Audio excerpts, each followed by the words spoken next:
Bom, e nós estamos de volta para o segundo bloco do Univale Rural. E bem aqui onde nós estamos, às margens do Rio Doce, dá para ver um dos vários cenários da destruição causada pela lama e também pela recente cheia do Rio Doce. Mas não é só toda essa mata ciliar aqui ao redor que sofre com os impactos ambientais da bacia. A Piracema, período do ano em que os peixes sobem os rios para se reproduzir, deveria ter começado em novembro do ano passado. Mas foi exatamente nesta época que uma barragem de minério da empresa Samarco se rompeu e despejou toda a lama no Rio Doce. Na próxima reportagem vamos mostrar como essa preocupação ambiental pode ser importante para a recuperação da fauna da bacia. O drama do Rio Doce virou assunto nos veículos de comunicação e também nas redes sociais. Os milhares de comentários e notícias que repercutiram na internet também estão nas ruas. O ato de vandalismo não justifica, mas representa a indignação da população com o rio morto. Mas espera aí, morto? Parece engraçado, mas não é. As águas foram contaminadas com lama de rejeitos proveniente da barragem que se rompeu na cidade de Mariana em novembro do ano passado. Por onde passou, deixou graves consequências. Complementar esse processo de agressão ao rio, tivemos o rompimento na barragem lá na região de Mariana e parte desse material ainda está depositado lá em cima, mas boa parte está descendo e continua descendo o rio, aumentando a turbidez da água, reduzindo a qualidade da água, não apenas para o consumo humano, mas também para as espécies aquáticas. Então o ambiente hoje ele é muito agressivo por conta desses particulados. Então os peixes que existiam dentro do rio, eles morreram, os que foram atingidos por essa lama, por conta da presença do arsênio. O arsênio causou a morte desses peixes. E os que conseguiram escapar para os afluentes, eles provavelmente não retornarão enquanto a qualidade da água do rio não melhorar. Edmor tem 49 anos e dedicou toda a sua vida ao Rio Doce.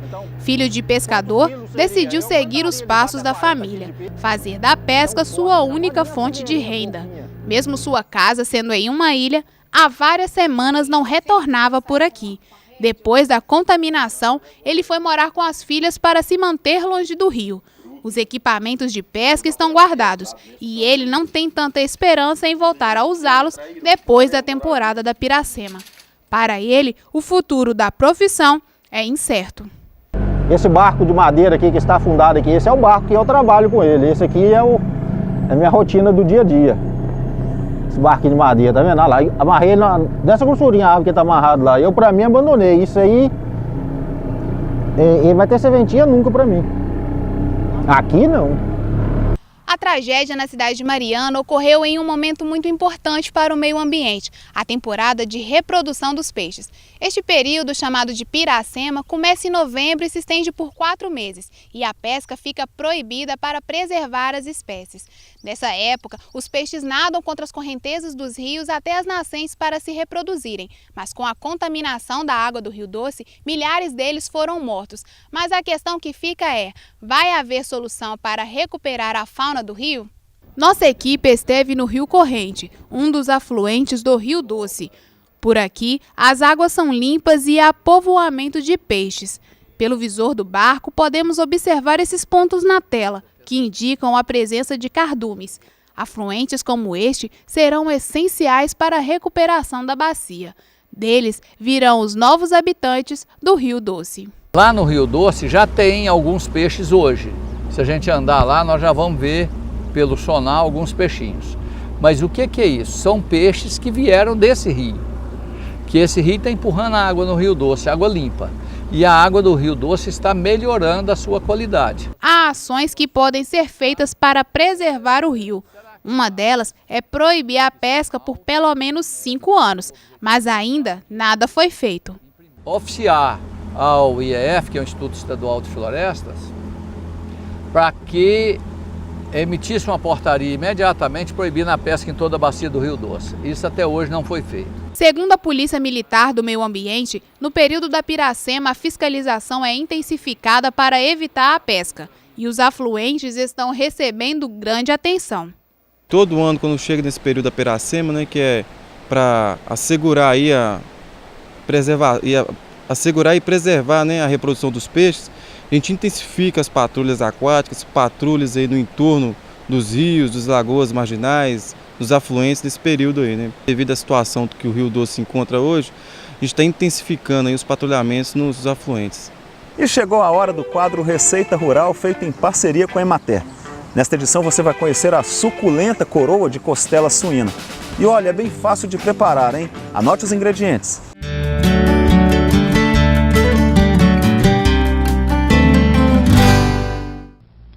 2 quilos de costelinha suína em coroa, 2 colheres de sopa rasas de sal, 10 grãos de pimenta do reino, 2 dentes de alho, 6 folhas de louro, 1 copo de vinho branco seco, papel alumínio. E hoje nós estamos aqui na ASENG, Associação dos Suinocultores de Minas, para preparar essa beleza de coroa de costela. É um corte especial e muito fácil de preparar e muito saboroso. Então agora a gente vai temperar essa coroa de costela. Aqui nós temos aproximadamente 2 quilos essa peça. Vamos temperar com 2 colheres de sal, de sopa de sal, rasas. Vou colocar aqui essa colher. Olha pessoal, eu gosto de usar o tempero sempre por quilo. Então por quilo, o que a gente usa por cada quilo de carne? 1 colher de sal, 1 dente de alho, pimenta a gosto e algumas folhinhas de louro. Nós temos aqui um mix de pimentas, meu favorito, de pimentas do reino, branca, preta e rosa. Jogamos um pouquinho aqui no pilão, 1 dente de alho por quilo. Então, 2 dentes de alho e um pouquinho de sal, só para dar uma liga. E vamos aqui amassar rusticamente. Eu gosto que fiquem uns pedacinhos aqui, tanto da pimenta quanto do alho, porque isso difunde o sabor melhor, mais devagarinho na carne. Aqui, está bem amassadinha. E agora nós vamos colocar na costela.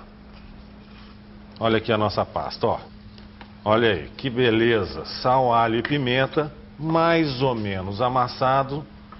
E agora a gente completa com 1 copo de vinho branco seco. Muito importante, hein, gente? Seco. O vinho pode até ser tinto, mas sempre vai ter que ser seco.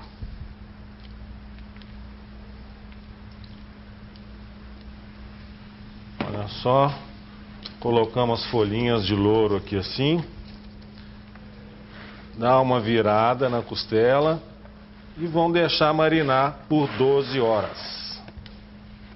Passadas 12 horas de marinada, a nossa costela, olha que beleza. Olha esse corte, gente. A costela mesmo é só até aqui, ó. Isso aqui é uma boa parte do lombo suíno.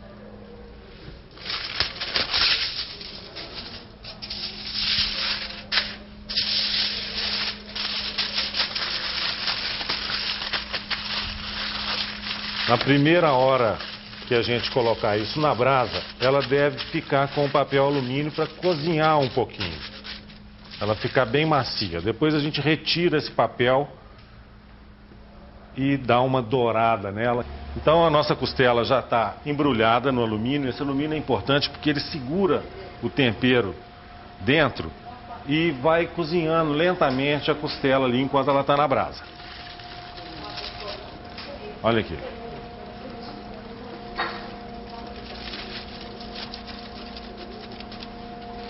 Então aqui a primeira hora com ela coberta pelo papel alumínio e a outra hora depois a gente vai dar uma dourada nela. Essa costela também ela pode ser assada num forno convencional, um forno da sua casa, do seu fogão a gás. Basta para isso você colocá-la num tabuleiro de alumínio, também coberta pelo papel de alumínio, tá? E com um pouquinho daquela marinada, com o vinho, o alho, aquela vinha d'alhos, o louro, no fundo desse tempero, desse tabuleiro, para a costela não secar. Então ela fica 1 hora coberta com alumínio, depois retira-se esse papel alumínio para dar uma dourada nela. E aí, pessoal, agora é só saborear.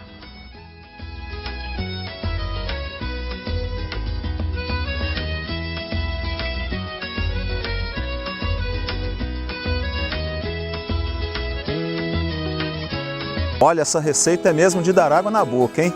Mas o nosso Univale Rural vai ficando por aqui. Eu aguardo você até a nossa próxima edição, hein? Até lá, tchau!